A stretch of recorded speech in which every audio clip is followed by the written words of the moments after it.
الرجیم بسم اللہ الرحمن الرحیم اہدنا الصراط المستقیم صراط الذین انعمت علیہم غیر المغضوب علیہم ولا الضالین آمین۔ صدق اللہ مولانا العظیم۔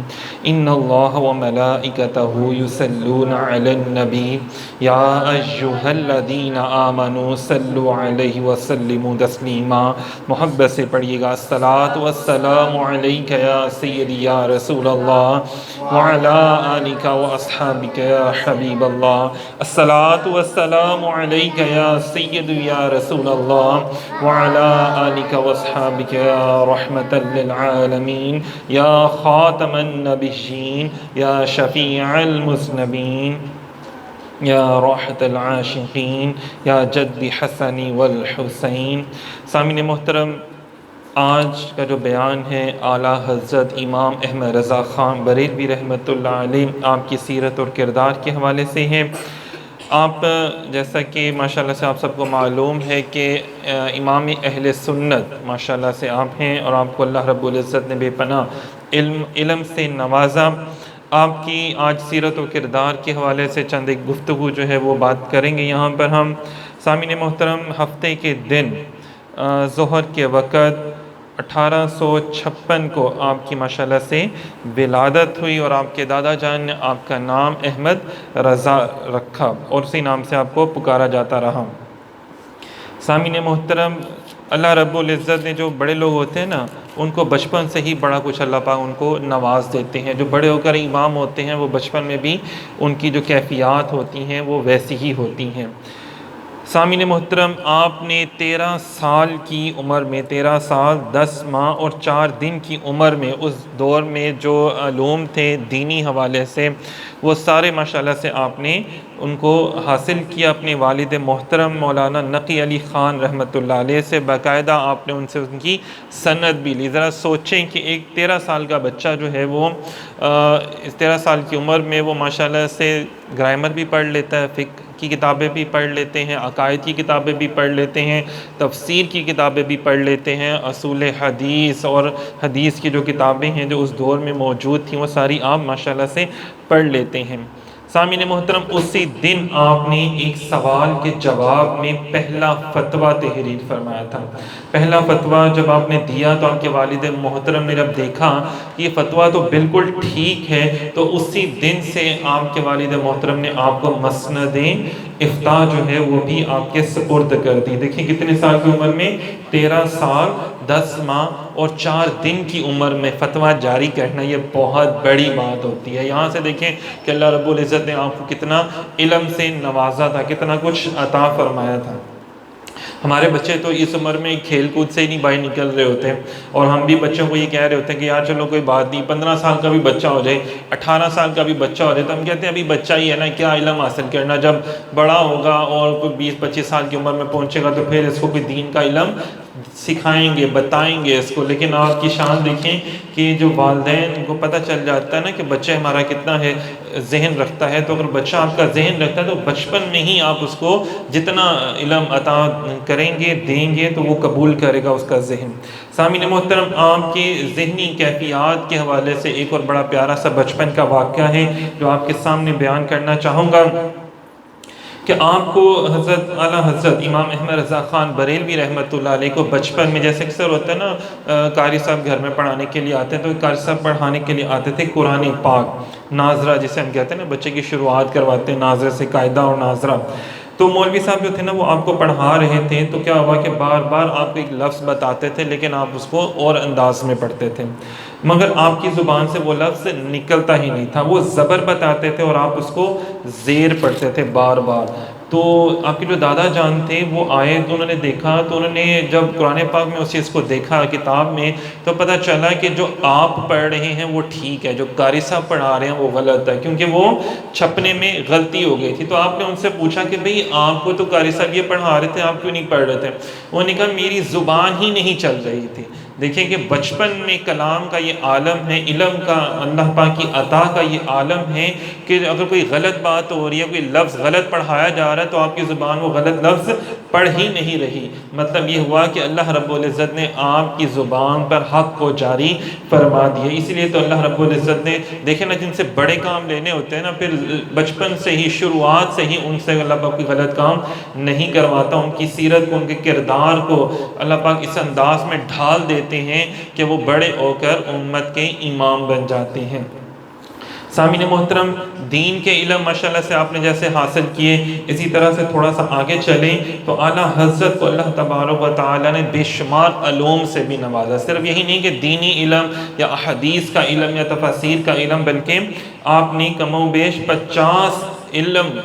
جو علوم ہیں، 50 علوم ان پر آپ نے قلم اٹھایا، مطلب ان کے متعلق لکھا، اور بے شمار کتابیں. آپ نے علم توقیت میں اس قدر کمال حاصل تھا کہ دن کو سورج اور رات کو ستارے دے کر گھڑی ملا لیتے تھے. علم توقیت یہ جس سے ہم لوگ ستاروں کا علم جانتے ہیں، علم و ساعت جس سے جان پاتے ہیں. آج کل جیسے لوگ اس کے لیے تو خیر بہت سی ایسٹرولوجر ہیں اور بہت سے محکمے بھی ہیں اب تو پاکستان کے اندر، لیکن اس دور میں اتنی سائنس اتنی ترقی نہیں کی تھی. تو آپ نے علم کی بدولت یہ جان لیتے تھے کہ اس وقت گھڑی پر 3 بجا ہے، یا اس وقت عصر کا ٹائم ہو گیا، یا اس وقت یہ کون سا ٹائم ہے. اسی طرح آپ نے علم ریاضی میں بہت مقام حاصل کیا، اور اس کے اوپر باقاعدہ آپ نے کتابیں لکھی. چنانچہ علی گڑھ یونیورسٹی کے وائس چانسلر جو تھے، انہوں نے بے شمار ڈگریاں لی ہوئی تھیں اور تمغہ بھی ان کے پاس موجود تھے ریاضی کے علم میں. ان کو ایک مرتبہ کوئی مشکل پیش آ گئی، انہوں نے دوسرے ملک کے ایک پروفیسر کے پاس جانا تھا جرمنی میں.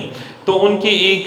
جو تھے یونیورسٹی کے ایک اور پروفیسر تھے، تو انہوں نے کہا کہ یار آپ اعلیٰ حضرت امام احمد رضا صاحب ان سے ملے نا. انہوں نے کہا وہ تو عالم دین ہیں، ایک وہ تو علم تفسیر جانتے ہوں گے یا علم حدیث جانتے ہوں گے یا زیادہ سے زیادہ عربی جانتے ہوں گے، تو وہ علم ریاضی تو دین کا علم نہیں ہے، تو وہ کیسے جانتے ہوں گے. تو انہوں نے کہا ہم ایسا چلیں تو صحیح، آپ ان سے پوچھیں تو صحیح. جب اعلیٰ حضرت کے پاس گئے تو اعلیٰ حضرت ماشاءاللہ علماء کرام کی جیسی وضاقتہ ہوتی ہے، داڑھی مبارک، امامہ شریف، تو ان کو اور زیادہ ڈسارڈ ہوئی، یار یہ تو ایک عالم دین ہے، یہ کیسے بتائیں گے. تو انہوں نے کہا مسئلہ تو پوچھیں نا، بیان تو کریں، کیا پرابلم ہے آپ کو، مسئلہ ریاضی میں کیا مسئلہ پیش آ رہا ہے. تو آپ نے ان جو پروفیسر صاحب تھے، انہوں نے باقاعدہ مسئلہ جب اپنا بیان فرمایا تو آپ نے اسی وقت سنتے ساتھ ہی اس کا حل بھی بیان کر دیا. وہ پروفیسر صاحب فرماتے ہیں کہ میں نے مسئلہ جب بیان کیا تو ایسے لگا جیسے اعلیٰ حضرت کے سامنے کتاب کھلی ہے، وہ اس کو دیکھ کے بیان کرتے چلے جا رہے ہیں، حالانکہ وہ زبانی وہ علم بیان کر رہے تھے کہ اللہ پاک نے ان کو ریاضی کا علم بھی عطا فرمایا. بعد میں وہی پروفیسر صاحب جو ہیں وہ بھی ماشاءاللہ سے انہوں نے بھی داڑھی مبارک رکھ لی، اور اس کے بعد انہوں نے بھی نمازوں کی پابندی شروع کر دی اور دین اسلام کی کتابوں کو پڑھنا شروع کر دیا کہ یار دین کا علم حاصل کر کے اتنا انسان کا ذہن کھل جاتا ہے کہ وہ باقی علوم پر بھی دسترس حاصل کر سکتا ہے. اس کا ذہن کند ذہن نہیں ہو جاتا، بلکہ دین کا علم آپ کے ذہن میں برکتیں عطا فرما دیتا ہے، اور پھر کیا ہوتا ہے کہ آپ بے شمار علوم میں مہارت حاصل کر لیتے ہیں. دنیاوی طور پہ آپ ایک سبجیکٹ کے اوپر مہارت دے سکتے ہیں، مشکل سے زندگیاں گزر جاتے ہیں، لیکن دیکھیں کہ چھوٹی عمر میں بھی آپ نے اتنے بڑے اور علوم پر قلم اٹھایا. اسی طرح آپ نے علم تکثیر، علم حیت اور علم جبر میں بھی کافی مہارت حاصل کی، بے شمار علوم میں. اچھا جی، آپ کے اللہ تعالیٰ نے جو آپ کو قوت حافظہ عطا فرمایا تھا، حضرت ابو حامد سید محمد محدث کچھوچوی رحمۃ اللہ علیہ فرماتے ہیں کہ مطلب ہمیں بہت سے مسئلے مسائل جو کتابوں سے نہیں مل رہے ہوتے تھے، اور ہم بڑی بڑی کتابیں ہمیں کھنگالنا پڑتی تھیں، لیکن جب اعلیٰ حضرت کی بارگاہ میں حاضر ہوتے تھے، آپ کے سامنے وہ مسئلہ رکھا جاتا تھا تو آپ فوراً فرما دیتے تھے کہ فلاں کتاب کی فلاں صفحے میں فلاں سطر میں یہ مسئلہ جو ہے وہ اس انداز میں لکھا ہوا ہے، پھر یہ فلاں کتاب میں در مختار میں ہے یا عالمگیری میں ہے یا فلانی کتاب میں کون سا مسئلہ ہے، کس انداز میں کیسے لکھا اور کس نے لکھا ہوا ہے اور کس صفحے میں ہے. صفحہ بھی یاد ہونا بڑی مشکل ہوتا ہے، اور پھر اس کی سطر بھی کہ اوپر سے نیچے کتنی سطر میں کون سی لائن میں یہ مسئلہ جو ہے وہ موجود ہے. تو اللہ تبارک و تعالیٰ نے آپ کو اتنا ماشاءاللہ سے قوت حافظہ جو تھا وہ عطا فرمایا تھا. دیکھیں نا، جب آپ کا دین کا علم حاصل کرتے ہیں تو اللہ پاک آپ کے ذہن کی قوت کو بھی ایک طاقت اور وسعت عطا فرما دیتے ہیں. کہ دیکھیں کہ اتنی کتابیں ماشاءاللہ سے اور بے شمار کتابیں آپ کے بارے میں مشہور تھا کہ جتنی بھی کتابیں ابھی تک لکھی جا چکی ہیں دین کے حوالے سے وہ ساری آپ کو ازبر یاد ہیں. سامعین محترم اسی طرح لوگ آپ کو حافظ صاحب کہہ کے پکارتے تھے، لیکن آپ نے قرآن پاک حفظ نہیں کیا ہوا تھا۔ تو کیا ہوا کہ جب رمضان مبارک آیا تو عشاء کی اذان ہوتی تھی، اور عشاء کی جماعت میں تھوڑا سا ٹائم ہوتا ہے نا، آج کا تو 15 منٹ ہوتے ہیں، اس دور میں تھوڑا زیادہ ٹائم ہوتا تھا۔ تو آپ نے کیا کرتے تھے کہ عشاء کا وضو کر کے قرآن پاک یاد کرنا شروع کر دیتے تھے، اور ڈیلی ایک سپارہ یاد کر لیتے تھے۔ کیسی بات ہے کہ جہاں پہ جو حافظ قرآن بیٹھے ہیں وہ بھی جانتے ہیں کہ 15 منٹ میں ہم کتنی لائنیں زبانی حفظ کر سکتے ہیں، یاد کر سکتے ہیں، لیکن وہ 15 منٹ میں پورا قرآن پاک، یا چلیں 20 منٹ لگا لیں، 30 منٹ لگا لیں، 30 منٹ میں پورا قرآن پاک نہیں بلکہ پورا سپارہ جو تھا وہ 30 منٹ میں یاد کر لینا، یا تھوڑے سے ٹائم میں یاد کر لینا، یہ بہت بڑی بات۔ حالانکہ ایک سپارے کو یاد کرنے کے لیے 16 رکوع ہوتے ہیں، ڈیلی بھی ایک رکوع یاد کریں تو 16 دن لگتے ہیں۔ چلیں 2 رکوع بھی یاد کر لیں، آپ 3 رکوع بھی یاد کریں، لیکن اس سے زیادہ تو نہیں ہو سکتا، لیکن ماشاءاللہ سے ڈیلی ایک سپارہ حفظ کرنا، یاد کرنا، یہ قوت حافظہ اللہ نے آپ کو عطا فرمایا، یہاں تک کہ 30 دنوں میں آپ نے 30 سپارے زبانی یاد کر لیا۔ آپ نے فرمایا کہ میں یہ سوچتا ہوں کہ لوگ میرے بارے میں اچھا گمان رکھتے ہیں کہ یار اعلیٰ حضرت جو احمد رضا جو ہیں یہ حافظ قرآن ہے، تو میں چاہتا ہوں ان کا گمان جھوٹا نہ ہو۔ کاش کہ لوگ جیسے ہمارے بارے میں اچھا خیال رکھتے ہیں کہ یار ہم لوگ نیک لوگ ہیں، ہم پارسا ہیں، نماز پڑھتے ہیں، اچھا یار ہم لوگوں کے ساتھ برا سلوک نہیں کرتے ہیں، تو لوگ ہمارے بارے میں اچھا گمان رکھتے ہیں، تو اللہ پاک سے دعا کرتے ہیں کہ اللہ پاک ہمیں بھی ویسا بنا دے، سچ بولنے والا بنا دے، لوگوں کے ساتھ نیکی اور بھلائی کے کام کرنے والا بنا دے۔ یہ بھی بڑی بات ہے، اللہ والوں کی زندگیوں سے دیکھیں کتنا کچھ سیکھنے کو ملتا ہے۔ پھر عشق رسول صلی اللہ علیہ وسلم کے حوالے سے جو ماشاءاللہ سے آپ نے کلام لکھے، آپ کے کلام تو خیر اتنے ہیں کہ ماشاءاللہ سے بچے بوڑھے جوان آج تک ان کلاموں کو پڑھ رہے ہیں، مطلب اتنے آسان فہم بھی ہیں، بڑے بڑے علماء بھی ماشاءاللہ سے ان کے لیے بھی اس میں بہت کچھ ہے، جو شاعر حضرات ہیں ان کے لیے بھی بہت کچھ ہے، جو عام لوگ ہیں پڑھنے والے ان کے لیے بھی آپ کا ایک کلام کا نعتیہ کلام کا جو مجموعہ ہدایت کے بخشش ماشاءاللہ سے وہ بہت مشہور ہوا۔ دیکھیں بڑی بات ہے کہ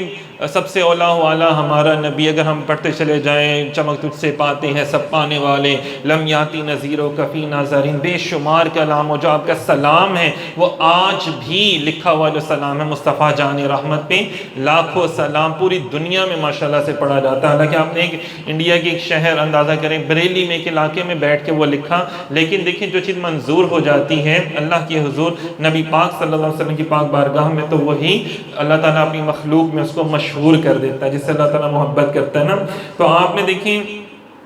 بڑا پیارا صاحب کا ایک شعر ہے کہ انہیں جانا انہیں مانا، نہ رکھا غیر سے کام، للہ الحمد میں دنیا سے مسلمان گیا۔ سامعین محترم بڑے آپ کی جو شاعری تھی بڑی اچھی تھی، اور بہت اچھے آپ شعر کہتے تھے، تو بڑے لوگوں نے، بڑے امیر لوگ ہوتے ہیں نا اس دور میں بھی تھے، تو ان کی خواہش ہوتی تھی، جیسے بادشاہ ہوتے ہیں، وزیر ہوتے ہیں، بڑے بڑے امیر لوگ ہوتے ہیں، گورنر ہوتے ہیں، ان کی خواہش ہوتی ہے کہ یار ہماری تعریف میں بھی کوئی قطعہ کہا جائے، کوئی شعر کہا جائے، کوئی مصرع کہا جائے۔ جب لوگ آئے آپ کے پاس تو انہوں نے کہا کہ جناب آپ ہمارے بارے میں بھی کوئی شعر لکھیں جو کہ مشہور ہو جائے، تو آپ نے بڑا سا پیارا اپنے ایک کلام لکھنا شروع کیا کہ وہ کمال حسن حضور ہے کہ گمان نقص جہاں نہیں، یہی پھول خار سے دور ہے، یہی شمع ہے کہ دعا نہیں۔ اور جب آپ نے اس کا مقطع لکھا نا، مقطع جس میں شاعر جو ہوتا ہے نا وہ اپنا نام لکھتا ہے، تو آپ نے فرمایا کرو مدح اہل دول رضا، پڑے اس بلا میں میری بلا، میں گدا ہوں اپنے کریم کا،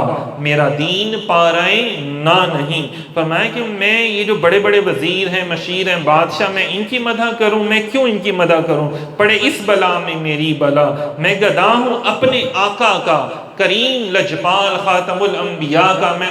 اپنے آقا کا ایک ادنا سا غلام ہوں۔ میرا دین ایسا نہیں ہے، میرا عشق ایسا نہیں کہ ایک روٹی کے ٹکڑے پہ دکھ جائے، ایک روٹی کے، میرا دین پارائے نان نہیں کہ ایک روٹی کے ٹکڑے پہ میں اپنا دین بیچ دوں، یا چند پیسوں پہ میں اپنا دین بیچ دوں، کہ وہ زبان اور وہ قلم جو صرف حضور علیہ السلام سید الانبیاء کی مدحت بیان کرتا ہے، تو وہ کسی عام آدمیوں کی، عام لوگوں کی، دنیا داروں کی مدحت بیان کرے، تو ایسا کبھی بھی نہیں ہو سکتا۔ میں گدا ہوں بس اپنے کریم کا،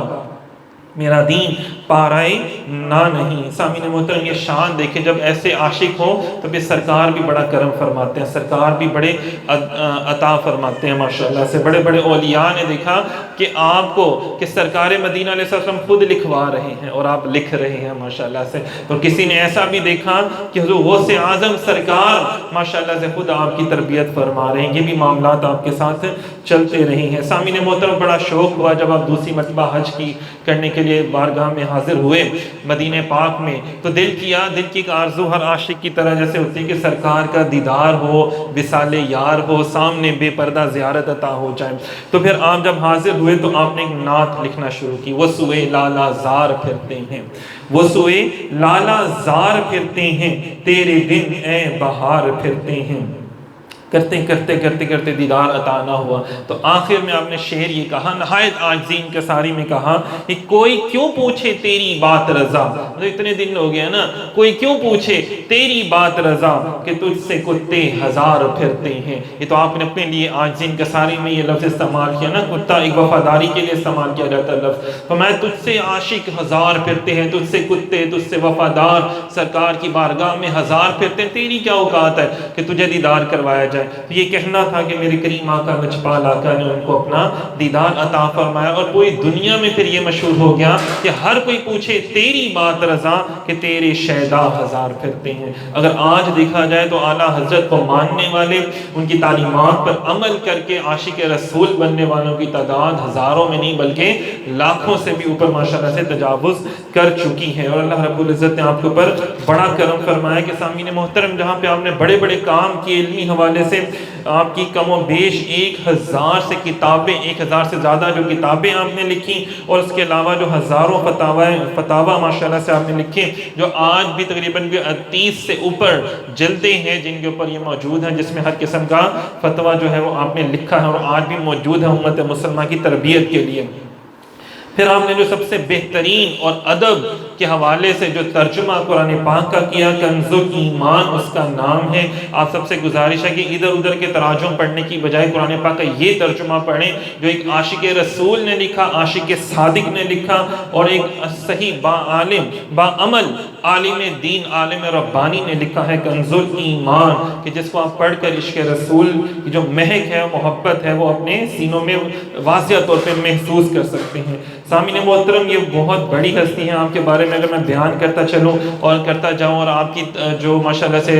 کتابیں ہیں جو میرے پاس خود بھی ماشاءاللہ سے موجود ہیں، ماشاءاللہ سے آستان پاک میں، ادارہ جہاں الحق میں، اور جو بچوں کو ماشاءاللہ سے سکھایا جاتا ہے، یہ بہت سے کلام جو ماشاءاللہ سے آج بھی ان کے پڑھے جاتے ہیں، ان کی جو تعلیم و تربیت ہے وہ ہمارے یہاں پہ کتابوں کے ذریعے موجود ہے۔ دعا کرتے ہیں اللہ رب العزت مجھے، آپ کو، ہم سب کو اہل علم کی بارگاہ میں بیٹھ کر فیض یاب ہونے کی توفیق عطا فرمائے۔ میں نے شروع میں ایک آیت پڑھی تھی کہ انعمت علیہم اہدنا الصراط الذین اہدنا الصراط المستقیم صراط الذین انعمت علیہم، کہ یہ اللہ باجی ہمیں سیدھے رستے پر چلا، ان لوگوں کے رستے پر جن پہ تیرا انعام ہوا، تو یہ وہ انعام یافتہ لوگ ہیں، اہل علم جو ہیں۔ دعا کرتے ہیں اللہ رب العزت مجھے، آپ کو، ہم سب کو اہل علم کی پاک بارگاہ میں بیٹھ کر فیض یاب ہونے کی توفیق عطا فرمائے، علم دین حاصل کر کے اپنی زندگیوں کو سنوارنے کی توفیق عطا فرمائے۔ بہت شکریہ، جزاک اللہ۔